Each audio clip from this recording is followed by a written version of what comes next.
Quisiera entonces preguntarte primeramente, ¿cómo fue que inició tu amor por la educación? Ujú. Pues creo que mi amor, yendo así a términos históricos, y haciendo un recuento a partir de lo que platicamos antes, pues el amor por la educación tiene que ver como con el amor hacia otras personas, ¿no? Entonces, sin darme cuenta, cuando estaba en la prepa en la que estuve, se hacía servicio social, entonces teníamos que cumplir como con 50 horas por semestre, una cosa así. Entonces, yo hice mi servicio social en primer semestre.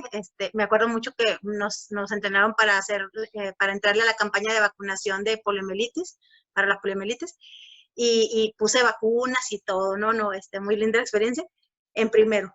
Pero en segundo, yo ya estudiaba música, entonces, no, pues se me fue todo el segundo semestre, no hice mis 50 horas, el tercer semestre se me fue y de repente ya estaba en cuarto semestre debiendo 100 horas más las 50 que tenía.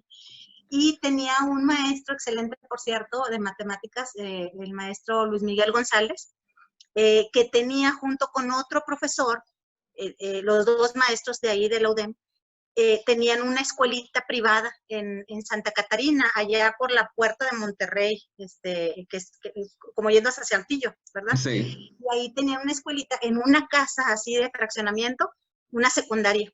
Entonces, él nos invitó que si sabíamos hacer algo y que si podíamos ir a darles clases a sus muchachos y eso. Entonces, yo me apunté y le dije que yo sabía tocar guitarra y que quería hacer mis horas. Y me dijo, ándale, bueno, te doy las 150 horas si preparas el Festival del Día de las Madres.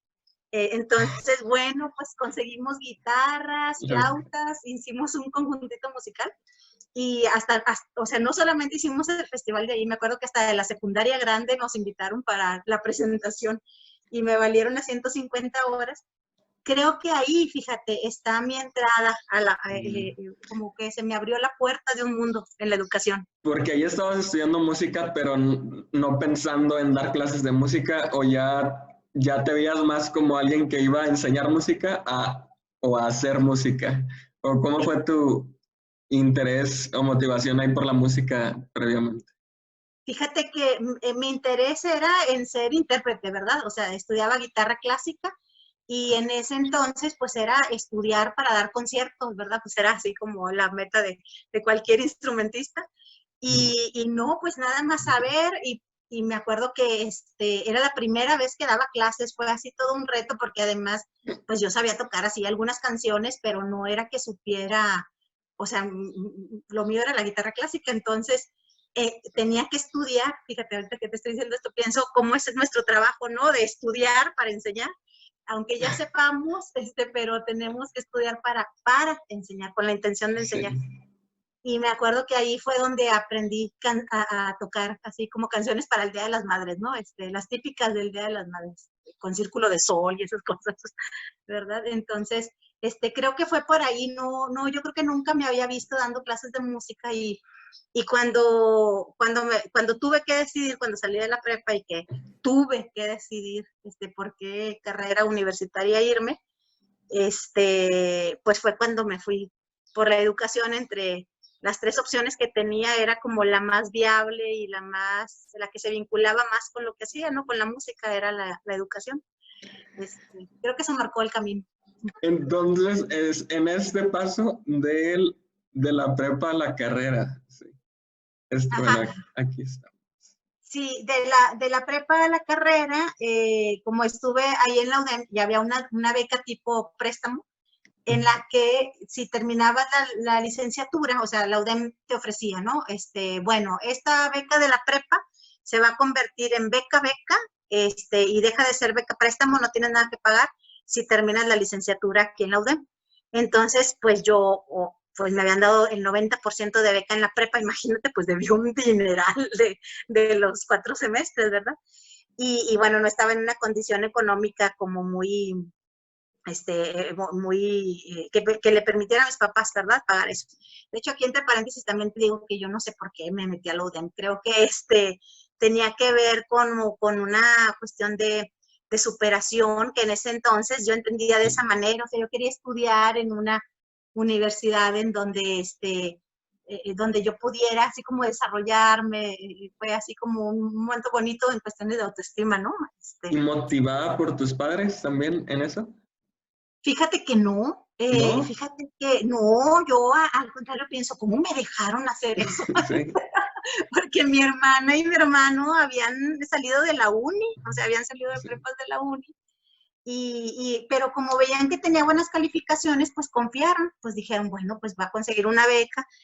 De verdad que son, ahora que lo pienso en perspectiva, porque te estoy hablando de hace más de 30 años, pues yo tenía 14 cuando empecé los trámites en la UDEM, o sea, para la beca. Yo pienso cómo yo conseguía toda esa información, o sea, claro, eran otros tiempos en los que andabas en camión a los 14 años como si nada, de un lugar a otro. Y, y me acuerdo que fui a la UDEM ya me habían dado en la prepa, pues así como folletos y eso, pero fui hasta allá, le dije a mi papá que si me acompañaba para pedir la información y que él firmara los papeles de la beca y todo. Entonces ahí me encontré gente muy bondadosa como Mónica Piu, que de verdad me ayudó muchísimo en todos los procesos para la beca. Ella fue la que me recomendó, por cierto, ya cuando pasé de primero a segundo semestre de la carrera, fue la que me recomendó, métete al otro tipo de beca en la que con horas de servicio, de trabajo con alguien, tú vas pagando también parte de tu carrera. Entonces, ya nomás me quedaba 50% de beca préstamo y el otro 40% yo ya lo pagaba con mi trabajo ahí en la UDEM. Entonces, pero fue recomendación de ella y le agradezco mucho porque ahí fue donde conocí al doctor Manuel Sepúlveda Estuardo, que me puso a transcribir los capítulos de los libros de investigación educativa que él estaba juntando en una antología para su clase. Entonces, fíjate que yo me acuerdo mucho que me preguntó, pues, mira, venía de una secundaria pública yo, en mi casa, por supuesto que no había computadora, de ninguna manera había computadora. El centro de cómputo de la UDEM, pues, era así como las PCs, aquellas de fondo negro con letras anaranjadas o verdes. Y me acuerdo que el doctor Manuel Sepúlveda me dijo, ¿sabes usar la computadora? Y yo pues había llevado computación en cuarto semestre de la prepa y le dije, sí, sí, pero había llevado basics, ¿eh? O sea, una cosa así Sí. ridícula, que no escribir y Sí. eso. Y y claro que no le iba a decir que no, ¿eh? Entonces le dije que sí sabía. Entonces, allá voy yo, ya me consiguió el espacio para ahí el uso de una computadora y eso. Y ahí en el centro de cómputo de la UDEM era pues nada que ver con lo que es ahorita. Ahí aprendí el Word, era cuando era con puros comandos, nada que ver que ahorita con todo el despliegue ahí de opciones de botones. Sí. Y entonces había un muchacho que estudiaba ingeniería, que también hacía el servicio social, el trabajo ahí de becario con el doctor Sepúlveda, y él era el que me iba dando tips de cómo manejar el Word. Y bueno, así fue como le aprendí al Word, y hacía hasta portadas y todo para los capítulos. Y creo que esa fue como mi entrada a la investigación educativa por medio del doctor Manuel Sepúlveda.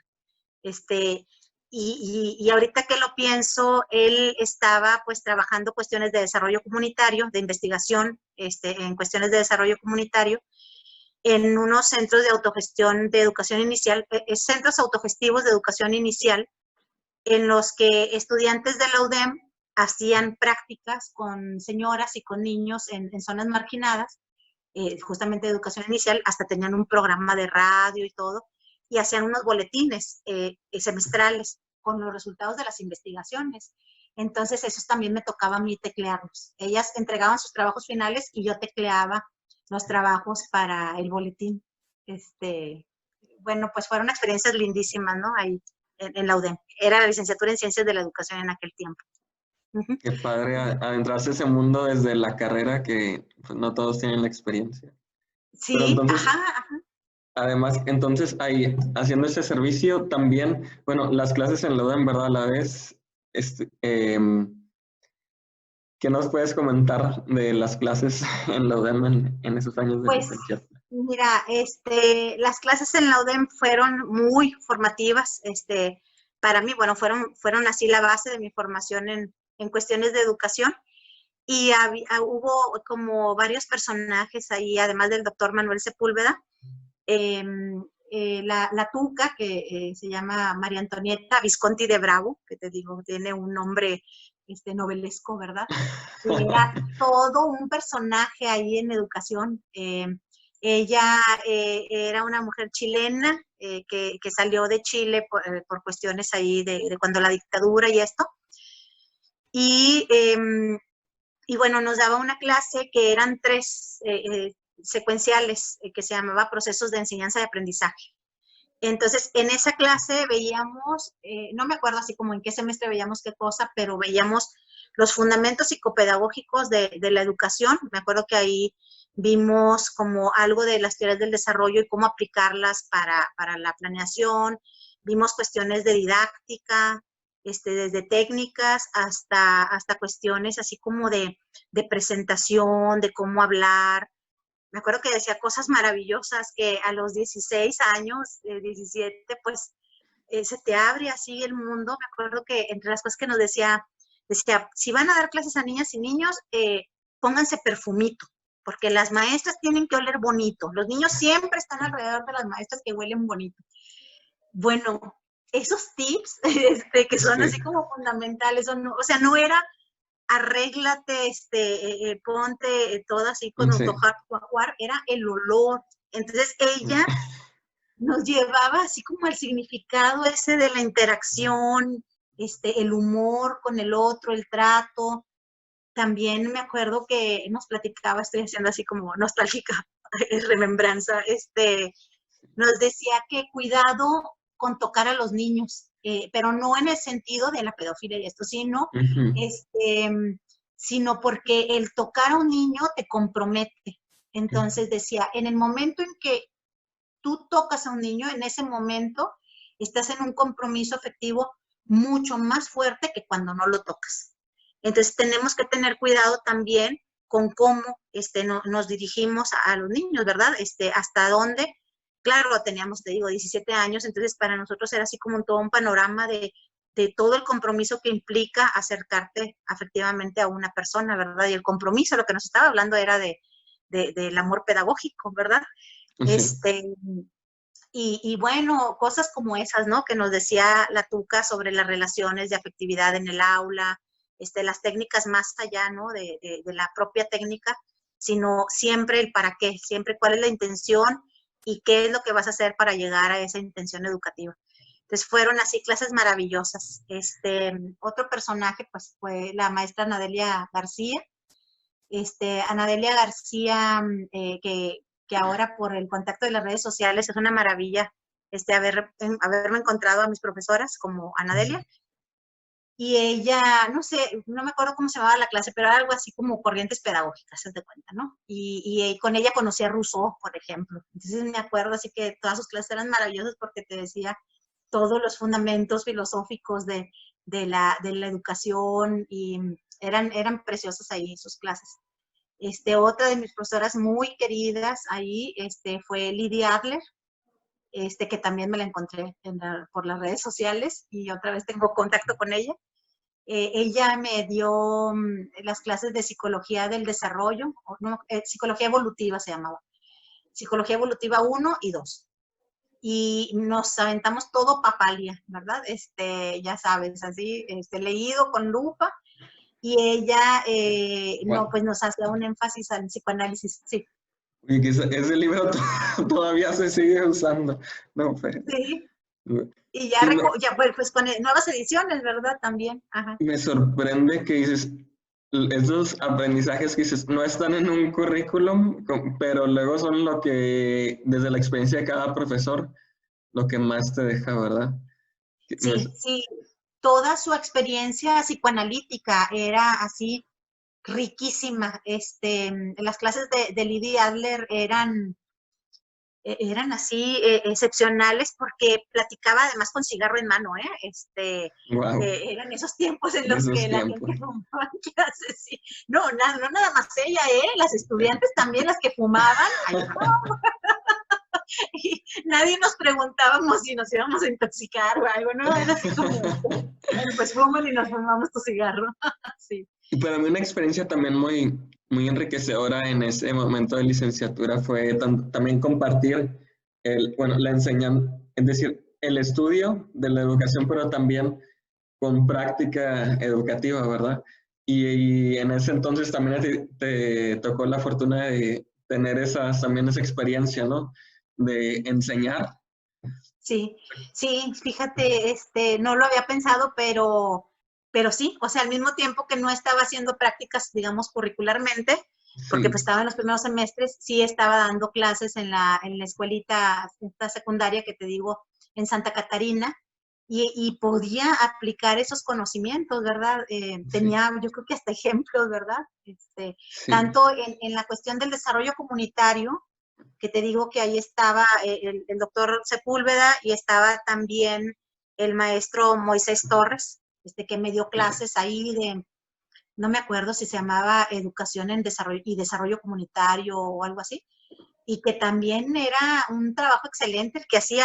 Él había trabajado en tiempos de cuando el Gilberto, después del huracán, que se hizo la colonia San Gilberto para los damnificados Ah, mira. del huracán. Entonces, él había estado en esos trabajos y nos platicaba toda su experiencia del trabajo comunitario. Entonces, creo que me sentí identificada como con muchas cosas que estaba viendo allá en clase y que estaba aplicando en la secundaria de esta colonia marginada. Y ahí me quedé, creo que aunque pasé luego por diferentes trabajos, porque cuando me salí de la UDEM, pues yo Sí. ya daba clases de música en un colegio y después de ese colegio me fui a un colegio de los Legionarios de Cristo, a uno y tiempo después a otro, y pude también pues aprender muchísimo de, de las necesidades de las niñas. Como me tocó, ya la última parte del trabajo fue en un colegio solamente de niñas, ver también cómo esa diferencia de clases, en el fondo, no, o sea, no somos tan diferentes. Como yo daba clases de música, vi Ujú. que también la música era muy elitista en esa clase alta, ¿no?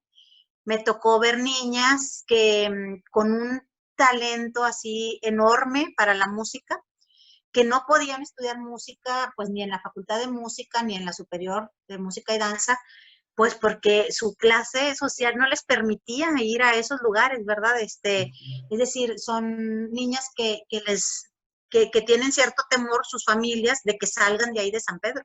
Entonces te das cuenta de también cómo las condiciones de desigualdad afectan a unos y a otros, o sea, tanto a los de la clase más baja como a los de la clase más alta, porque esas niñas lo que pasaba era que recibían clases particulares, que no es lo mismo Sí. nunca que estudiar en una institución formal, ¿verdad? Mm. Entonces, eso fue riquísimo, es decir, entre que me salí de la UDEM me salí por cuestiones de salud, porque pasé por Sí. una crisis muy, muy fuerte de estrés por estudiar música y estudiar música, estudiar educación, trabajar y hacer la Sí. beca esta de retribución con el trabajo. Pues llegó un momento en que ya mi cuerpo ya no pudo y eso Sí. me llevó a una crisis con la que decidí pues ya salirme de educación, ¿verdad? Sí, sí, y bueno, fue así como la crisis que me llevó a repensar qué era lo que realmente quería estudiar y me decidí por la música. En ese momento, que fue en el 92 fue que me decidí por la música. Y bueno, pues no duró mucho porque al siguiente año me salí de la escuela de música. Te digo, son También sin como, acabar. Así. ¿ande? También sin acabar. También sin acabar, realmente, fíjate que mucho tiempo lo vi así como fracasos, que te digo que mi vida Sí. está así como que fracaso tras fracaso, pero que pienso que qué valioso fue en ese momento porque me llevó a formarme, o sea, me llevó así como a, primero, así como visto en retrospectiva, ver que no estaba tan fuera del camino que quería seguir, que para lo, digamos que eso que llaman vocación, me llevaba, ¿verdad? Creo que la vocación me llevaba a un trabajo interdisciplinario. Creo que por ahí puedo encontrar ahorita la respuesta. A veces lo pienso más allá, ¿verdad? Pienso que más bien tiene que ver con un trabajo transdisciplinario. Mi trabajo mi doctorado, la maestría, es déjame, perdón que te de que la música es sigue siendo un arte bastante elitista, o sea, ¿quién sabe leer música, verdad? ¿Quién va a los conciertos y entiende el lenguaje musical de los compositores, en los conciertos de la Orquesta Sinfónica, por ejemplo, ¿no? Entonces, eso, pues comprobé que había una carencia muy fuerte en formación musical cuando trabajé. Por un lado, trabajé en esta escuelita que te digo en Santa Catarina, con niños en una colonia marginada. Tiempo después trabajé en Conarte, dando talleres de música también en colonias marginadas, que en ese entonces pensaba que eran marginadas, pero luego conocí la verdadera pobreza trabajando en otra institución, donde sí había unas condiciones tremendas de hasta pues cuestiones de infecciones en la piel por falta de agua y esto. Y conocí también el otro lado, ¿verdad? De la sociedad regiomontana, que fue en colegios, pues, de clase social alta, en el que, pues, podía observar que había también sufrimientos similares de cuestiones de violencia de género, violencia hacia las niñas, por ser niñas, ¿verdad? Pues la cuestión de la desigualdad también en la música. Claro, la situación era diferente. Por ejemplo, mientras yo daba la clase de Mozart, por ejemplo, que les decía, bueno, miren, cuando pues Mozart nació en Viena y ahí hay un museo, pero pues yo lo había aprendido en los libros, ¿no? Entonces alguna niña levantaba la mano, ay, maestra, yo fui a Viena y fui a la casa de Mozart. Entonces, también te encuentras eso, ¿verdad? Pero sí, se requiere de verdad trabajar mucho más porque la música en este caso pues no sea de acceso para unos y para otros no. Entonces en eso me encontré ahí como situaciones similares, como pues el hecho de tener una estudiante excelente, con un talento así nato hacia la música, que no podía más que tomar sus clases particulares porque pues no salía más allá de los límites de San Pedro, ¿verdad? Entonces eso no le permitía estudiar de manera formal y hasta en un futuro, cuando estuviera grande, ¿no? Y fuera del país prácticamente. Entonces, creo que el camino, camino de fracasos, ¿verdad? De haberme salido de estudiar educación, luego salirme de la escuela de música. En el 93 me casé, en el 94 tuve una hija. Entonces, fue una cosa, pues Mientras simplemente. estaba en clases ahí, es decir, mientras ya había dejado ahí en el camino también la escuela de música y estaba enseñando música y fue en ese momento que entonces se casó y tuvo a su hija. Sí, me casé cuando ya estaba trabajando en un colegio particular, ya tenía un ingreso, ¿verdad? Pues no era muy alto, pero lo suficiente para vivir fuera de mi casa. Sí. Y bueno, creo que fue mi hija, fue la que me empujó, la que me motivó sin saberlo, Sí. a volver a estudiar, a volver a la licenciatura en pedagogía en esta ocasión. En ese inter, pues pasaron cosas como dar clases en colegios, en escuelas privadas, dar clases también en zonas marginadas, y eso me llevó a Cuba, a La Habana, a un congreso internacional de educación por el arte. Entonces, me acuerdo que pues yo como era profesora de música y sabía cosas de planeación y programación porque pues tenía bases al respecto, me acuerdo que yo hacía mis propios programas de música en el colegio, en el primer colegio que trabajé, yo hacía mis libros de texto, hacía mis materiales, mis recursos didácticos, no era para nada este tiempo, en donde ya hay programas y demás, No, no, para nada era eso. Y entonces fui a ese congreso pues para seguir aprendiendo. En ese momento no fui como ponente, fui como asistente. Y fui con una persona maravillosa que ahorita pues somos amigas, con María Cebadúa, que estaba en la coordinación de culturas populares y me habían recomendado ir con ella porque ella daba apoyos, no ella, ¿verdad? Ella hacía el análisis para proporcionar apoyos y que luego los artistas tuvieran retribuciones. Después yo pertenecía ahí al gremio de música y fui a comentarle que quería ir a un congreso y me puso como condición que, ok, eso fue en el 98, y me puso como condición, ok, te vamos a dar una parte del apoyo, pero tienes que regresar y dar un taller de música. Entonces, pues claro que dije que sí.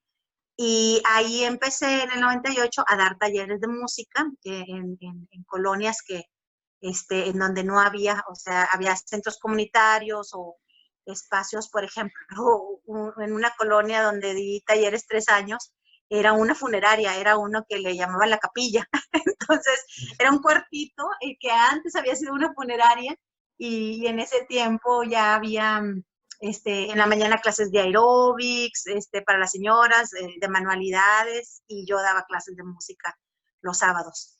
Y me acuerdo que nuestros atriles eran los bancos de los aeróbics del step. Entonces, no era maravilloso. Y eso, o sea, estuve haciendo eso en el Inter, ¿verdad? En lo que me salí de estudiar música y volví a la universidad, que fue en el 2000. En el 2000 entré a la Autónoma de Nuevo León, a quien amo profundamente. Tengo un amor muy fuerte con la universidad porque yo era mi primera vez en la universidad.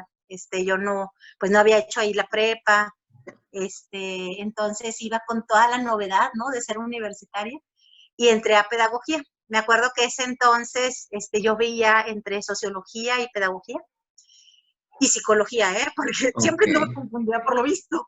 Wow, o sea, aún ya habiendo estudiado antes educación, música, dado clases de música, Ajá. tu convicción fue, voy a estudiar, pero no fue, voy a estudiar educación todavía tenías ahí Todavía lo varios. pensé. Fíjate que cuando lo pensé, estaba, fíjate, en psicología, porque yo vivía en ese tiempo en Mitrocentro. Entonces la Ok, facultad de psicología me quedaba así a unas cuadras sí. de la casa y pues yo ya era mamá de una niña de 6 años y entonces por ahí estaba así como que me hacía ojitos la facultad de psicología. Pero yo veía el plan de estudios y lo veía y yo decía, no me convence, ¿no? Pues sí me gusta mucho, pero sé que lo mío es pedagogía. Entonces fui por los planes de estudio ahí a la Facultad de Filosofía y fue cuando conocí el plan de estudios de sociología. Y me llamaba mucho porque te digo, ya tenía trabajando talleres allí en cultura popular, en culturas populares, y me llamaba la atención, pero no, ya era la pasión por la pedagogía, ya no tuve que pensarle mucho, ya. O sea, lo cerquita de la Facultad de Psicología quedó así como de lado, sociología fue así como que, ay, pues está bonita, me gusta, me interesa, pero lo mío es la pedagogía. Entonces, ahí sí, no hubo tanto conflicto como la primera vez. Y estudié pues ahí pedagogía y fue otro mundo muy diferente, muy diferente. Bueno, yo creo que de mis mejores momentos en la universidad, ahí en la Facultad de Filosofía y Letras, fue los tiempos en la biblioteca, en donde podías andar así en los pasillos y agarrar cualquier libro y sentarte a leerlo, porque además yo podía dejar mi rol de mamá, ¿no? O sea, no, en ese momento yo trabajaba en las mañanas y a partir de las 5 o 6 de la tarde que empezaban mis clases y hasta las 10 de la noche, porque en ese tiempo se terminaban las 10 de la noche, Sí. mi esposo se hacía cargo de mi hija porque nos habíamos puesto de acuerdo para hacer la carrera, cada quien en su momento. Y, y bueno, pues era así como una mujer libre, ¿verdad? Así como mujer de estudio. Aunque a veces que pues me tocaba llevarme a mi hija, o sea, mi hija creció también ahí como clases en la Facultad de Filosofía, se durmió, ¿verdad? Y fue otro mundo muy diferente, los profesores también, fue pues muy bonito. Y para empezar, pues la mirada, creo que me queda muy claro la diferencia entre ciencias de la educación y pedagogía porque estuve en las dos. Y aunque se hable de que esta diferencia, bueno, es una frontera que se pasa fácilmente de un lado a otro, lo entiendo perfectamente, pero estudiar pedagogía en la Facultad de Filosofía y Letras me hace comprender perfectamente que la pedagogía tiene fundamentos filosóficos que te permiten una reflexión sobre el acto educativo que va más allá de lo utilitario, ¿verdad?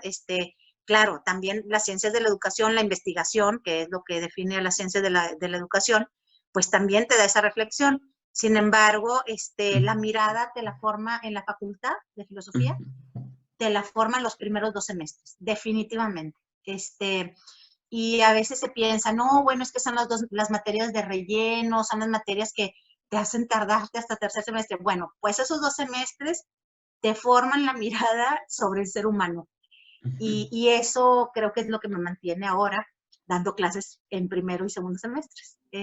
O sea, porque estoy convencida que son los semestres formativos que luego nos llevan a la especialidad, por supuesto, ¿verdad? Aunque ahorita ya hay clases también de educación, de todas las carreras, desde el primer semestre, ¿verdad? Me llama la atención que me comentas esto. La biblioteca, me imagino que se está hablando de la que está abajo, porque en ese entonces todavía no estaba la otra biblioteca. Y que también de una forma particular, porque ya eras más grande entonces que tus compañeras, ¿no? En la mayoría de las situaciones. Sí. O sea, mientras las compañeras estaban afuera en el chat, yo sabía perfectamente a lo que iba a la universidad, iba a estudiar. Sí. Claro, te estoy hablando de los primeros semestres, porque ya como en sexto ya tenía mis amigas de mi clan y ya también me la pasaba afuera platicando, ¿verdad? Pero sí fueron espacios muy, muy, muy lindos de aprendizaje y también con profesoras y profesores pues súper, súper valiosos, que pues tenían otra mirada, ¿no? Sobre la pedagogía y sobre, pues específicamente las materias que a mí me interesaban eran las que tenían que ver con filosofía de la educación, sociología de la educación, antropología de la educación. ¿Algún profesor o profesora que recuerdes en particular? Pues mira, ahora los profesores, prácticamente todos los que me dieron clase, son mis compañeros de trabajo, son mis colegas y eso es bastante impactante, ¿eh? Claro, yo ya empecé grande y ya estoy grande ahorita, pero eso es lindísimo ahorita, que seamos, ahí compañeros de trabajo. Pero sí hubo un profesor, uno que me marcó particularmente, que fue el profesor Rosbel, el maestro Rosbel. Ay, que no me acuerdo en este momento su apellido, me da mucha pena. Ahí es el carro. Pero el maestro Rosbel era un profesor que llegaba al salón y se sentaba en el escritorio con el libro a leer. Entonces se ponía a leer toda la clase y de repente hacía pausas y empezaba a explicar, ¿verdad? Nunca nos preguntaba nada, tampoco, de repente pues levantábamos la mano para platicar para comentar cualquier cosa, pero era básicamente leer y luego explicar un poco la lectura. Eso yo lo había aprendido con la TUCA, se llama lectura exegética. Entonces, yo sabía que eso era una técnica, ¿verdad? Era una técnica de enseñanza. Y eso para mí fue de verdad de las cosas más lindas que viví en la carrera de pedagogía. Porque como yo era grande y yo trabajaba, tenía mi propio dinero, ¿verdad? Claro, era para mi casa, pero yo podía comprarme los libros. Entonces, fue ahí cuando empecé a hacer mi biblioteca. O sea, los libros que llevaba en clases específicas, los compraba y me encantaba. Así, mientras el maestro leía, yo iba ahí tomando apuntes, iba siguiendo la lectura. Me hacía muy feliz, muy feliz. Creo que por eso hago las lecturas en voz alta ahora, ¿eh? No lo sabía en ese momento, pero para mí esa doble entrada, esa entrada por la vista y esa entrada por el oído es muy importante para el aprendizaje. Entonces, creo que mi recuerdo es de él. Rosbel Salazar, es el maestro Rosbel Salazar. Sí. Sí, me dio clase. Y ¿te dio clase? Sí, y sí recuerdo esos momentos. Recuerdo esos momentos. Yo digo, no sé qué vaya a pasar si ahora yo hago eso en mis clases. Sí, no, cállate. Sí, no, yo tampoco me imagino haciendo eso. Aunque no te niego que a veces cuando son textos que Sí, sé que tienen que leer, sí, de sí, tarea es traer el texto y ahí vamos a leerlo. sí, Pero no siempre, definitivamente no sí, siempre. definitivamente sí.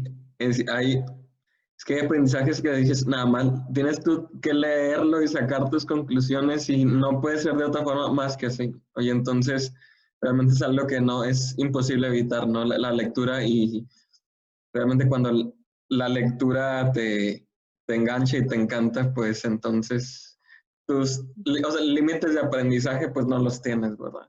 Exacto, exactamente. Sí, porque es una relación íntima con el autor, Sí, con las autoras, los autores, es que los estás así, literalmente, como dice Octavio Fuyat, ¿no? Los estás incorporando, lo estás haciendo tuyo. Entonces te empiezas a mover a partir de eso que te están diciendo fue una experiencia muy, muy bonita. Tuve también otros excelentes profesores, la maestra Minerva Heredia me dio sociología de la educación. Me acuerdo que pues ella tenía un estilo diferente, tiene un estilo diferente. sí. Me dio pues también la maestra Ludivina Ortiz. En ese tiempo me acuerdo, yo llevé los primeros 2 semestres en el sistema abierto. Entonces, el sistema abierto en ese entonces era ir periódicamente con los profesores para que nos dieran asesorías individuales. En ese tiempo la maestra Ludivina era la secretaria académica en la facultad y en su oficina, de ahí de al lado de dirección, ahí nos recibía a los estudiantes, de manera individual para darnos esta clase de comunicación oral y escrita, o sea, para revisarnos los ejercicios y todo. El profesor, que ahora, el doctor Manuel Santiago Herrera, excelente profesor, el maestro Mario Hernández, que todavía, pues, o sea, me lo encuentro en los pasillos y es lindísimo saludarlo. La maestra Gabriela Rivero me dio historia. Gabriela Rivero, no, la maestra Gabriela Guerrero. La maestra Gabriela Guerrero me dio una materia que tenía que ver con historia. También me dio clases el maestro Bernardo Flores, que había sido director de la facultad. Me dio clases él también ahí. Él nos daba la asesoría en la sala de maestros. Así fue como conocí la sala de maestros. Esos sillones preciosos que todavía están, de verdad la facultad es una preciosura, de verdad. Disfruté mucho, mucho Tiene su ahí. magia. Sí, sí, y creo que cuando yo estudié fue del 2000 al 2005. Acá entre nos, te digo que me tardé en salir, yo me titulé hasta el 2008 porque me tardé mucho en sacar el servicio social. Yo, pues en ese tiempo trabajaba y fue cuando estaba en 8º semestre de la carrera, fue cuando ya la mirada con respecto a la educación ya me había cambiado así totalmente, totalmente. Las lecturas, el intercambio con mis compañeras, con los profesores, y fue cuando decidí que ya lo mío, que ahora lo sé, en ese tiempo lo supe, estaba más vinculado con el aspecto social, la educación, pero en ese ámbito social, en el que ya había incursionado desde los 15 años, ¿te fijas? Sí, O sea, no habían sido fracasos, o sea, fueron claro. experiencias que me llevaron a decidir según las circunstancias del momento, ¿verdad? Sí. Y en 8º semestre fue cuando decidí, dije, ya voy a dejar las clases en escuelas particulares y ya me voy a dedicar al ámbito de lo social. Y fue cuando llevé mi currículum a lo que hoy es la Secretaría de Desarrollo Social. En ese tiempo estaba María Cebadúa, ahí en la Dirección de Marginación Rural y Urbana, y había un programa federal para el que necesitaban que alguien se encargara ahí como de la coordinación de las actividades del programa, que tenían que ver con talleres, se llamaban de superación, para la superación de la pobreza. ahí sí que era trabajar en zonas marginadas, porque al mismo tiempo que eran programa, o sea, era un programa social integral en el que se llamaba Programa Hábitat, no sé si todavía creo que no, en el que había programa de infraestructura, pavimentaban calles, ponían cuestiones de agua y drenaje, de luz, todo esto, y al mismo tiempo levantaban centros comunitarios. Entonces, lo que nosotros trabajábamos desde el área social eran estos talleres para la superación de la pobreza, que le decían dirigidos a niñas, a niños, a jóvenes, a mujeres, talleres productivos y esto. Y entonces, pues ahí fue donde ya definitivamente supe que eso era mi camino. Entonces, no había podido hacer el servicio social porque siempre estaba trabajando así prácticamente de lunes a sábado. Y bueno, lo terminé en el 2007, lo di de alta para ir a terminarlo y en el 2008 me titulé. Interesante labor ya desde también bueno, con todas tus experiencias previas también. Quisiera preguntarte aquí con esto porque se me parece un tema muy interesante. ¿Cuál crees que tú era el impacto de esos programas? Que yo creo que es a veces lo que es difícil cuestionar y evaluar, ¿no? ¿Cómo Claro. tú podrás decir que vale la pena por esto? Pues mira, valen porque el aprendizaje es muchísimo de ambos lados, de manera individual. Es decir, si hay una situación de desarrollo y de superación, si lo queremos manejar con ese término de superación, de las personas, ¿sí? Me acuerdo, en ese tiempo yo aprendí un ciclo muy básico de los talleres de joyería artesanal. Había gente muy talentosa que daba talleres de joyería y, y entonces les enseñaban, por ejemplo, a hacer sus aretes, ¿no? Lo primero que sucedía era que las señoras se colgaban los aretes, ¿verdad? Porque hacían sus propias cosas y eso les elevaba muchísimo la autoestima, ¿verdad? Porque se sabían capaces de hacer algo, ¿verdad? Cuando mucho tiempo se habían sentido sin la capacidad para hacer ciertas cosas con sus manos, ¿verdad? Y luego estaba ya el periodo en el que regalaban eso que hacían. Finalmente se llegaba a lo que se dirigían los talleres productivos, que era a la venta de los productos. O sea, realmente desarrollo social, su fin era que tuvieran ingresos económicos a partir de esos talleres. Pero eso ya era una parte muy, muy al final. A veces no se lograba, pero sí podíamos ver que alguien que también iba a los talleres de belleza, por ejemplo, cuando aprendía a cortar el cabello, pues se los cortaba a sus hijos, a su marido, a ella misma, se teñían el pelo y eso eleva muchísimo la autoestima. En ese sentido, pues, sí había impacto. Por supuesto, había impacto en nosotros que estábamos ahí involucrados en los talleres, porque pues también veíamos una realidad que no era nuestra propia cotidianidad. Voy a interrumpir un momento.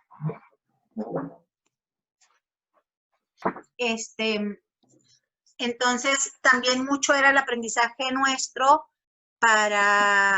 pues para aprender de las circunstancias de privilegio en que nosotros estábamos. Pero la cuestión es que la desigualdad en nuestro país es una situación estructural, o sea, es un problema estructural y que haya casos de beneficio individual, pues no es siempre la cuestión de que se salga de la pobreza, ¿verdad? No es, el efecto no es salir de la pobreza. Nos encontrábamos casos en los que, por ejemplo, había una comunidad en la que hacían escobas, tenían todos los insumos o sea, la naturaleza les daba los insumos para hacer escobas en el sur de Nuevo León.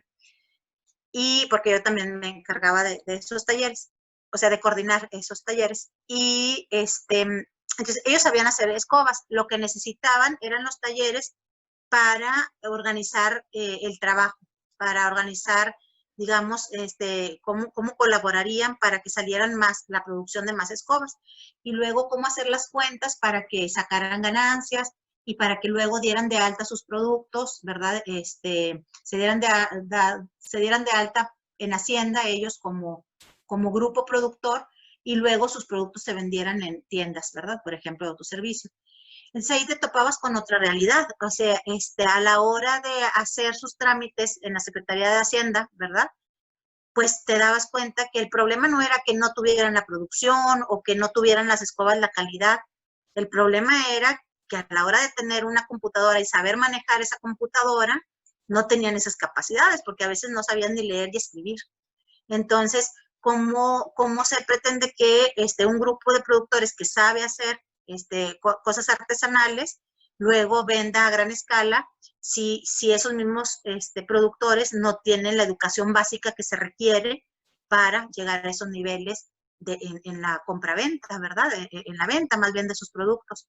Entonces te das cuenta de esas cosas y te das cuenta de las tremendas brechas que hay en la sociedad y la desigualdad tan fuerte que hay, que llega un momento en que te sientes impotente. O sea, yo creo que todos los que trabajábamos ahí, llegaba un momento en que nos sentíamos una impotencia y cómo lo resuelves. O sea, cómo lo resuelves tú como persona, tú como individuo con otros individuos, cuando la situación es así estructural. Entonces, el aprendizaje fue pues muchísimo. Me acuerdo que nos juntábamos en cafés después del trabajo porque pues éramos jóvenes y bellos, ¿verdad? Entonces nos daba la vida y la energía para después del trabajo reunirnos y platicar sobre qué proyectos podíamos hacer, qué más podíamos hacer, ¿no? Además de nuestro trabajo, de nuestras obligaciones. Y eso pues nos desarrolló mucho la creatividad, ¿verdad? Varios nos hemos encontrado acá en la universidad, pues en los posgrados, justamente que tienen que ver con cuestiones sociales, ¿verdad? Entonces, cuando salgo de ese trabajo y me encuentro así como en la disyuntiva de, bueno, ¿y ahora en qué voy a trabajar, verdad? Pues sí, había dedicado ahí casi 5 años de mi vida en un trabajo en el que, además de tener un buen ingreso, tenía que ver con lo que a mí más me interesaba, que era las cuestiones del trabajo social. Entonces, pues no, pues a dónde me iba, en qué trabajaba. Y fue cuando en ese inter que no encontré un trabajo similar, se me hizo fácil pedir trabajo en una primaria, en una escuela privada. Se me hizo fácil. Se me hizo fácil, pobre ingenua. Pues yo ya tenía experiencia porque había dado clases de música, entonces Sí. para mí yo era así como, bueno, pues es la convivencia con los niños y siempre he pensado que si se tiene la intención de educar, pues te preparas para educar en los contenidos y siempre está como fin la persona, ¿verdad? Eso me queda muy claro. Entonces me dieron segundo año de primaria y en el 2008, justamente, entre el 2008 y 2009, empecé a trabajar en ese colegio, en donde duré nomás unos meses, porque, pues o sea, mi preparación no me daba para eso, pero además mis capacidades y mis intereses tampoco. Entonces, yo me acuerdo de mí como profesora de segundo de primaria, toda la tarde haciendo recursos, toda la tarde. Tenía un sueldito así de la sexta parte de mi sueldo anterior y me invertía en materiales y todo, algunos nos los daba el colegio, por supuesto, y, y entonces me la pasaba haciendo fichas, billetitos, bueno, de todo así. Usando al máximo los libros de la Secretaría de Educación, que son muy buenos, por cierto, como recurso didáctico. Entonces, así como explotando por todos lados, pero me pasaba toda la tarde preparando las clases del siguiente día. Entonces, era una autoexplotación tremenda, pero pues la intención era llegarles a esos niños de 7 años. En segundo de primaria están en un proceso de lectoescritura muy importante y entonces, pues me senté ahí con gran responsabilidad, ¿verdad? En matemáticas, me acuerdo que yo todos los días hacía cálculo mental por filas. Bueno, me encantaba así como la convivencia con los niños, pero sí me costaba mucho trabajo, la verdad. Y ¿Qué era lo en que costaba trabajo en lo la demandante? preparación, Sí. la preparación de las clases. O sea, como, ¿qué voy a hacer para para que capten estos contenidos? En ese tiempo, en esa escuela, habían tenido la gran idea de separar a las niñas y los niños que tenían más problemas en un grupo y en otro grupo los niños que no tenían tantos problemas. de conducta o de aprendizaje o algo. Pues a mí me tocó el que tenía los problemas para aprender y problemas de conducta. Sí. Y tuve experiencias muy, muy bonitas. Me acuerdo que venía una niña de una escuela pública en donde venía muy menospreciada, como muy señalada, como muy inquieta, como que no sabía, como era una distraída, era la palabra que usaba la mamá, como muy distraída. Era una niña brillante, brillante. Lo único que necesitaba era algo de atención y estar en un grupo un poco más pequeño. Era un grupo más pequeño, te estoy hablando que eran como 28 niños, ¿eh? Entonces, pero no es lo mismo tener 40 o 40 y tantos que tener 28 niños. Entonces, ella era una niña excepcional en el grupo. Y eso a mí me encantaba, o sea, como ver cómo iban desarrollando su autoestima. Todo eso era lindísimo, pero me costaba mucho preparar los materiales. Y además yo no sabía cuestiones de didáctica específica, entonces de didácticas específicas en la enseñanza del español o en la enseñanza de las matemáticas. Entonces, un día me tocaba ver las restas de pedir prestado, esas restas de pedir prestado, y, y me acuerdo que yo no sabía, o sea, pues ya había visto los contenidos, ¿verdad? De las unidades, las decenas, las centenas, todo eso muy claro. Habíamos usado así nuestros bloques, todo. Pero a la hora ya de la abstracción, ¿verdad? Del uso de los números, yo no sabía cómo explicarlo. Entonces me acerqué con la profesora del otro grupo de segundo y le pregunté que cómo le iba a hacer ella, porque ella sí había estudiado para ser profesora de educación básica. Y me dijo, pero bien tranquila, me dijo, pues tú nomás diles, sí, mira, le pides prestado uno, le tachas y mandas el uno para acá. Y yo, así como espantado, yo no podía creer que me estuviera explicando de esa manera y pues yo eso lo sabía, ¿verdad? Yo lo hacía. Pero yo quería una explicación así didáctica, ¿verdad? Para niños de 7 años. Y entonces fue cuando ella me dijo, o sea, tú no les vas a preguntar si están entendiendo, tú les vas a explicar y ya ellos te entiendan y no te vas a preocupar por cómo explicarles. Y ahí fue cuando me cayó el 20 de decir, no, esto no es lo mío, porque para empezar no lo voy a hacer, no voy a hacer cualquier cosa. Y fue cuando me pregunté, a ver, Luz, ¿vas a hacer esto el resto de tu vida? Y mi respuesta fue no. Entonces, cuando dije que no, fue cuando dije, entonces, ¿por qué voy a dañar a alguien, verdad? No puedo causar daños a los niños. Entonces, pues fue otro fracaso más, que en realidad fue otra experiencia más que me hace ahora reconocer profundamente el trabajo de la gente que está en educación básica. Entonces, bueno, pues sí, yo por ahí fui.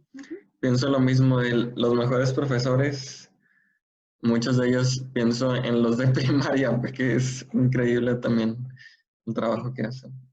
Sí, es increíble. Es una energía, o sea, tienes que tener de verdad un amor por la otra persona muy, muy grande, porque sí implica poner los cimientos de su vida, o sea, son los cimientos de su vida. La educación básica es eso, son los cimientos, ¿no? Por eso es básica.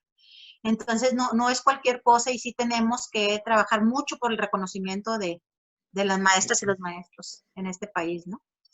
Y ya, bueno, pues luego me gradué, o sea, sí me titulé, y me titulé justamente porque, pues como yo estaba en ese tiempo haciendo el servicio social, porque ya tenía tiempo para hacerlo, al mismo tiempo dije, pues se me hizo fácil también, dije, bueno, pues de una vez hago una tesis de licenciatura. Y entonces yo ya tenía experiencia ahí en desarrollo social y me habían causado especial interés las condiciones de las familias de pueblos indígenas aquí en Nuevo León, específicamente una comunidad. Y entonces fui con la que fue mi asesora de doctorado, por cierto, de la tesis de doctorado, fui con ella en otra facultad y le dije que si me asesoraba la tesis de licenciatura. Pregunté en la facultad si se podía y me dijeron, sí puede asesorarte a alguien de otra facultad. Y ella tenía trabajo de interculturalidad y le pregunté si quería y me dijo, sí, a ver, ¿de qué es tu trabajo? ¿Qué quieres hacer? Y todo. Entonces, ya me encargó tarea para la siguiente sesión y entonces ya al escucharme me dijo, ¿sabes qué? ¿Para qué haces tesis de licenciatura? Me dijo, mejor prepara esto como un protocolo para que hagas la maestría, ya métete a la maestría. y fue cuando entré a la maestría en ciencias con orientación en trabajo social. Entonces, En de ahí trabajo fue, social. sí, Ahí, sí, sí. ok. Entonces, de hecho, entré a la maestría en ciencias. Mi primera intención, siempre confundida, mi primera intención fue la maestría en proyectos sociales, porque el posgrado de trabajo social tiene 2 maestrías, la de proyectos sociales, que es una maestría profesionalizante, y la de maestría en ciencias, que es la que tiene orientación en trabajo social. Entonces, me acuerdo que el anteproyecto para la maestría en proyectos, cuando lo vi y dije, es que no sé casi nada, o sea, por más que conozca, hay algunas familias y todo, no sé tanto como para proponer un proyecto social. Entonces dije, no, mejor me voy a meter a la maestría en ciencias para hacer una investigación y bueno, pues saber más y luego ya hago proyectos sociales para la comunidad y esto. No, bueno, ya fue mi perdición porque al final en la maestría, cuando empecé a ver los resultados de la investigación y todo, fue cuando dije, no, yo de aquí soy, o sea, yo quiero seguirle estudiando, seguir investigando. Pues la tesis de maestría la había hecho con una teoría que no me daba para hacer un análisis más profundo de datos que yo podía ver, o sea, de información que yo veía que me podía dar mucho más, pero que no tenía la teoría para el análisis. Entonces ahí fue cuando decidí hacer el doctorado y ya, pues ahí, y me quedé ahí en el doctorado, ahí mismo en la Facultad de Trabajo Social de la universidad y bueno, que es un doctorado en filosofía con orientación en políticas sociales, en trabajo social y políticas de bienestar social. Entonces, pues volví, o sea, realmente mi vida ha girado siempre alrededor de eso. ¿Cómo he hecho el trabajo de campo? Siempre empezando por la música, siempre. O sea, con los niños mixtecos, la cultura mixteca trae la música atravesada, entonces mi llegada con los niños mixtecos fue con la música. Entonces, pues creo que nada es en balde, ¿verdad? Siempre estamos ahí como completitos en donde estamos. Y te trajo entonces diferentes conclusiones o sea, el trabajo de doctorado, miradas nuevas para ti, Sí, o sí, confirmaciones tal vez. algunas confirmaciones, sí. En la maestría había trabajado con una teoría psicológica, entonces, había trabajado las formas de afrontamiento, que fue el mismo tema que trabajé en el doctorado, las formas de afrontamiento ante la discriminación social, de la discriminación étnica específicamente. Pero desde una teoría psicológica era muy, muy estrecho todavía lo que podía encontrar, aunque era pues buena, me daba bastante, pero no podía hacer un análisis más social, ¿verdad? Y en el doctorado hice una propuesta de ampliar los grupos de estudio y de ampliar también la perspectiva teórica ya con una teoría social, ¿verdad? Y eso pues abrió muchísimo los resultados y confirmó los que había tenido en la maestría, pero además amplió muchísimo Claro. la mirada. Sí. A ¿Ya? ver, tengo 2 preguntas. Primero, para ti, ¿qué es educación? Pues educación, más que para mí, es una definición con la que coincido y la traigo así como siempre guardada en la bolsa, en el Sí, monedero, como lo que guardas en el monedero, ¿no? por si se Eh, ofrece. por si se ofrece y se ofrece todos los días. La educación es el acto de insertar en el lenguaje de hombres, así lo dice Octavio Fouillard, en el lenguaje de hombres a la persona que está en la sociedad, ¿verdad? A ese nuevo individuo en la sociedad.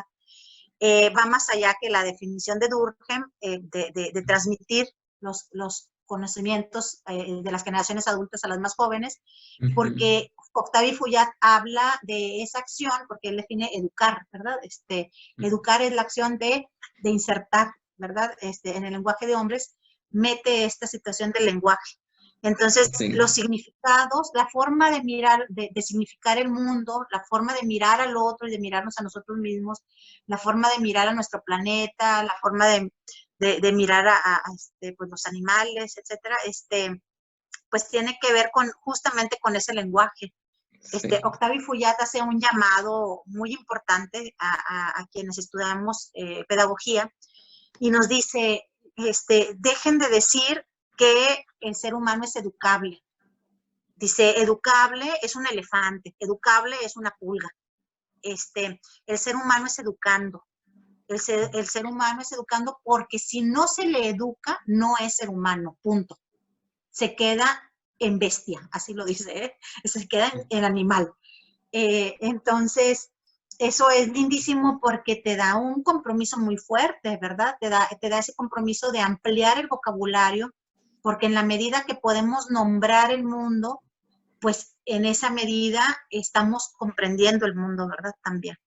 Tú, como si te tocara ser secretaria de Desarrollo Social en el Estado, ¿qué harías? Uy, qué pregunta tan Te difícil. pregunto también por esto de que comentaste ahorita que podías es decir, es estructural, sistémico a veces el problema o los problemas que tenemos.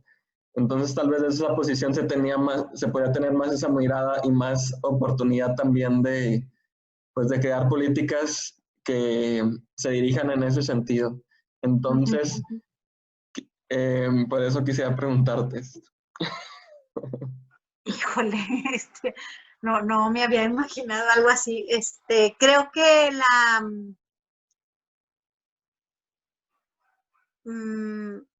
lo más, ¿qué te puedo decir? El papel de ser de tener un puesto de autoridad. Sí.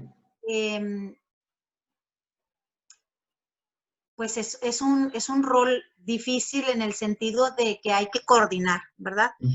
Entonces, y tienes que, en todo caso, mediar, ¿verdad? Entre lo político, ¿verdad? Lo político en el sentido de amplio, ¿verdad? Que tiene que ver también con, no solamente con las relaciones de poder en términos de grupos sociales, sino también en cuestiones partidistas. Hay que tener una mirada muy amplia y hay que tener una condición de apertura muy grande, ¿no? Para escuchar diferentes discursos. Creo que en un puesto de autoridad lo que se requiere es una mirada de cooperación, porque sola una persona no puede más que ejercer verticalismo. Entonces, o más bien lo que sola una persona cuando se siente sola, lo único que puede hacer es ejercer un poder vertical. En cambio, la condición de diálogo en esos puestos es fundamental y lo que hay que tener es una autoridad moral y una autoridad de conocimiento para establecer criterios de diálogo entre las personas que coordinan los diferentes programas. En el caso del desarrollo social, creo que se requiere una mirada como la que en su momento me tocó ver de la maestra Alejandra Rangel, que es filósofa, una mirada como bastante nutrida del entendimiento de lo que es el ser humano. En eso también hay que entender que hay procesos que sí podemos manejar y hay procesos que no podemos manejar, ¿sí? En la propia universidad te puedo decir que como profesora hay cosas que puedo hacer, que la libertad en el espacio áulico me lo permite, pero hay cosas que no, porque están reglamentadas por la institución y es una institución con la que yo tengo el contrato, ¿verdad? Entonces ahí yo también tengo que medir así las fuerzas. Pero sí creo que un puesto de autoridad requiere una visión muy amplia, requiere una conciencia social muy fuerte, sobre todo para pensar en nosotros como iguales. Entonces el reconocimiento de la desigualdad y cuáles son las raíces de la desigualdad es fundamental. Yo no sé si en algún momento en nuestro país eso vaya a pasar, ¿eh? Sí, Creo que trabajamos porque sí suceda, pero también los grupos de poder están haciendo su propia lucha, o sea, se están manteniendo porque, pues ya lo dice Freire, ¿no? Los grupos de poder, pues se piensan a sí mismos como aquellos que dan, aquellos que proporcionan el bien a los demás. Pero en qué momento también el otro va a saber que puede, ¿verdad? Entonces hay que estar sí. constantemente. Dice Freire es que Mm, el grupo dominante, así le llama, ¿verdad? El grupo ujú. dominante, los opresores, dice, bueno, están subjetivados en esas formas en las que ellos pueden, ¿verdad? Entonces, para ellos poder frente a otro, hacer un ejercicio de poder frente a otro, necesitan que otro, que otro obedezca, que otro no pueda ciertas cosas, ¿no? En este caso, por ejemplo, muchos programas sociales que tienen que ver con la asistencia. Bueno, te ayudo porque no puedes, ¿verdad? Y no es que se tengan que erradicar los programas asistenciales de ninguna manera en este momento porque son paliativos importantes, ¿verdad? En la que una despensa sí se está requiriendo sí es requerida por una familia. Entonces, bueno, un programa asistencial tiene cierto momento. El asunto es que lo que dice Freire es que no es, también le conviene al opresor saberse tan vulnerable, ¿no? Porque lo que sucede es que se empieza a proteger de esos otros que en algún momento, en los que en algún momento se desarrolla cierto rencor también. Entonces, constantemente se están protegiendo. ¿Por qué alguien, ahorita que te comentaba el caso de las niñas de San Pedro a quienes les di clases, por qué no salen de San Pedro para tomar clases de música en las escuelas? No me estoy refiriendo a todos, pero las que conocí, Ujú. pues porque les da miedo, porque allá del otro lado del cerro pasan cosas, ¿sí me explico? Entonces, pues están viviendo una situación ahí de confrontación entre clases. No sé si te ha tocado, pero hay quien se refiere de manera muy despectiva hacia, hacia los sanpetrinos, ¿no? Así como, ay, esos Ujú, sanpetrinos. ujú. Bueno, pero ¿qué es eso? O sea, ¿por qué? ¿Por qué nos referimos de esa manera a los sanpetrinos? De la misma manera que lo que escuchamos, ay, es que esos de la independencia, ¿verdad? Como una generalización así de exclusión, de xenofobia, prácticamente, ¿no? Eh, entonces, creo que a ambos, ¿no? O sea, tanto a quienes, bueno, Freire mismo habla de que esta dicotomía entre opresor, oprimido, pues no es tal, sino que en ocasiones nosotros mismos tenemos rasgos opresores, y al mismo tiempo somos oprimidos, ¿verdad? La cuestión es tener la conciencia de que siempre, en tanto seres humanos tenemos la posibilidad o que luchemos por tener la posibilidad de elegir, ¿verdad? Porque la libertad es lo que él asegura, la libertad es lo que nos hace humanos. Entonces, mientras algo nos ate, que esto puede ser también, los opresores también pueden tener ciertas ataduras, y mientras los oprimidos también se sientan ciertas ataduras, entonces no vamos siendo más humanos, ¿verdad? ¿Qué es ser humano para Freire? Pues es constantemente estar desarrollándonos, Ujú. constantemente estar aprendiendo. Él dice, pues somos seres inacabados. Entonces, en esa incompletud es donde las opciones son importantes y esa es la libertad a la que se refiere, que puedas elegir en lo que quieres, ¿verdad? Diría libertad consciente, libertad de conciencia, ¿no? Yo creo que es mucho lo que Ajá, sí, aboga, ¿no? sí, claro, que el conocimiento te permite elegir, eso es Sí. por lo que aboga. Ujú, Y aquí viene también el tema importantísimo, ¿verdad? Por ejemplo, por qué alguien entra a la universidad, ¿verdad? ¿Por qué alguien entra a estudiar una carrera universitaria? Y te encuentras muchos, muchos casos de estudiantes que entran a estudiar en la universidad porque con eso van a tener un trabajo en el futuro.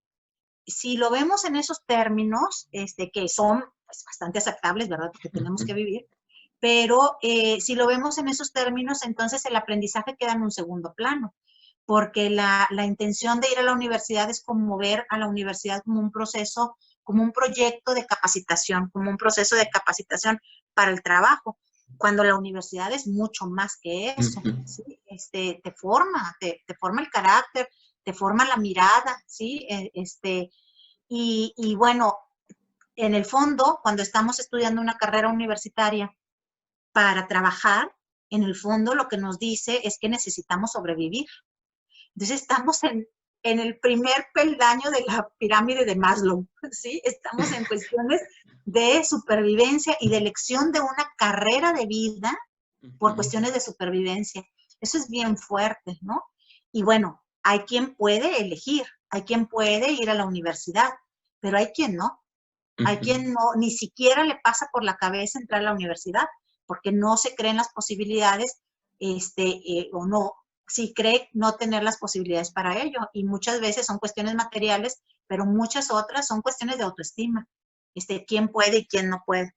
Eso siempre es así como es el sermón del inicio del semestre de mis clases, de asumir que estar en la universidad es un privilegio, y más si tenemos ahí bancos cómodos, si tenemos un mini split, si tenemos luz, para poder estar platicando, porque lo que se hace en la universidad es sentarte a pensar, a reflexionar, a dialogar, a aprender. Cuando sales de la universidad es cuando te das cuenta que quieres regresar a esos tiempos en los que te sentabas a pensar, a leer, a reflexionar, a platicar con el maestro, ¿verdad?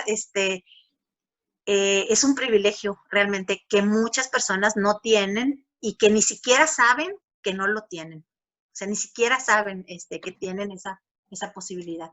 Entonces, bueno, pues aquí el asunto, volviendo al tema de la desigualdad, es, sí tendríamos que trabajar para cerrar esas brechas, y saber que en la educación estamos picando piedra todo el tiempo, porque a veces hay que mover conciencias hasta para hablar en el salón, ¿verdad? A veces hay personas a las que les resulta difícil expresar sus ideas en el salón de clase, les resulta muy difícil.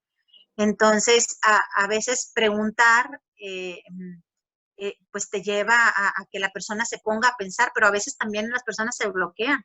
Una vez un estudiante en primer semestre, muy, muy lindo, luego me lo volví a encontrar en octavo semestre, un estudiante de filosofía, estábamos en clase y pues tengo una forma de preguntar que seguramente tú te acuerdas.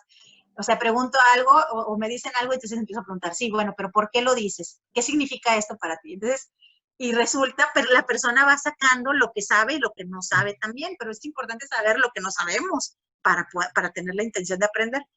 Entonces, estaba con una estudiante preguntándole y la estudiante estaba como bloqueada, y no podía responder, pero pues hay que tener la paciencia porque a veces pues necesitamos tiempo para desbloquearnos. Entonces el estudiante me dice, maestra, ya déjela en paz. Me encantó, porque se me hizo así un acto súper solidario de él con la compañera. Ya déjela en paz, no está viendo que la está presionando usted mucho. Y le dije, ¿y a quién lo está poniendo ansioso? ¿A ti, a mí o a ella? O sea, tú deja que ella tenga su tiempo de desbloqueo. Tú tranquilo que aquí vamos a sacar palabras, ¿no? Y si ya no quiere contestar, pues que me diga, no quiero contestar, pero usted no hable por ella. Entonces, eso es parte de lo que hay que hacer en el aula, hasta darnos cuenta de por qué no queremos hablar, si sabemos o no sabemos, y decir, no quiero hablar o no sé, ¿verdad? Es reconocer lo que podemos y lo que no podemos. Muchas gracias. Quisiera acabar con una última pregunta que creo que en parte voy a resumir lo que ya has comentado, que es, ¿qué le dirías a un profesor o a un futuro profesor o profesora que puede pensar que su campo de acción es muy pequeño y que, aunque sí, es decir, puede ser valioso lo que hace, pero que pudiera pensar que es un campo de acción pequeño? ¿Qué le dirías para pues mostrar la relevancia de la profesión? Sí, pues nuestro campo de acción son los seres humanos, son las relaciones con seres humanos. Entonces, nuestro campo de acción jamás será pequeño, ¿verdad? Porque estamos hablando de vidas humanas y para pensar, eso sí es fundamental, para pensar en la otra persona, antes tenemos que tener una conciencia muy clara de quiénes somos nosotros. Entonces, las posibilidades que vemos para el ejercicio de nuestra profesión con otras personas tiene que ver mucho con quiénes somos nosotros. Entonces, si necesitamos hacer yoga, si necesitamos sesiones de psicoanálisis, si necesitamos hacer meditación, lo que necesitemos hacer para conocernos a nosotros mismos y para reflexionar sobre nuestra propia vida y estar en paz, es necesario que lo hagamos para trabajar con el otro, porque siempre enfrente tenemos personas, no alumnos, no estudiantes, sino personas, ¿no? Entonces, sin llegar a la cosificación de lo que debe ser. Creo que esa es la mayor crítica a la pedagogía, ¿no?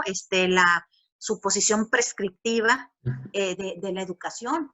Entonces, pues necesitamos hacer una propuesta pedagógica mucho más comprensiva, en donde sí, efectivamente, tenemos planes que cumplir, fines por los cuales trabajar, pero siempre esos fines son humanos. Entonces, pues nunca será pequeño el campo de acción, siempre será todo lo amplio que nuestra experiencia nos diga.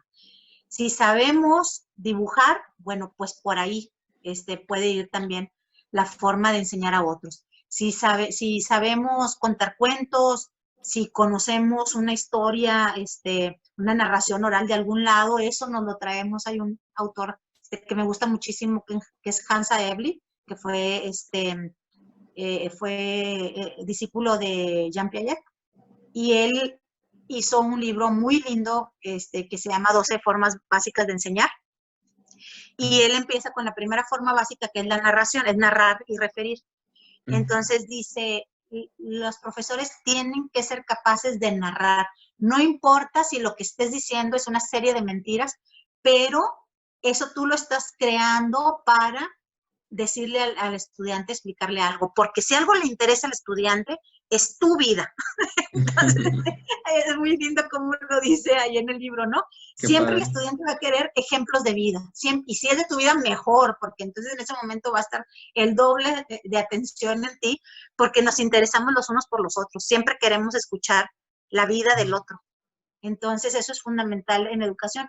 Nuestras vidas siempre están presentes, desde que entramos en el salón, estamos ahí presentes, toda nuestra vida y todo nuestro recorrido está ahí, ¿no? Entonces, pues creo que lo mejor es tener vidas ricas para poder llevar riqueza al salón de clase también, ¿no? Qué padre.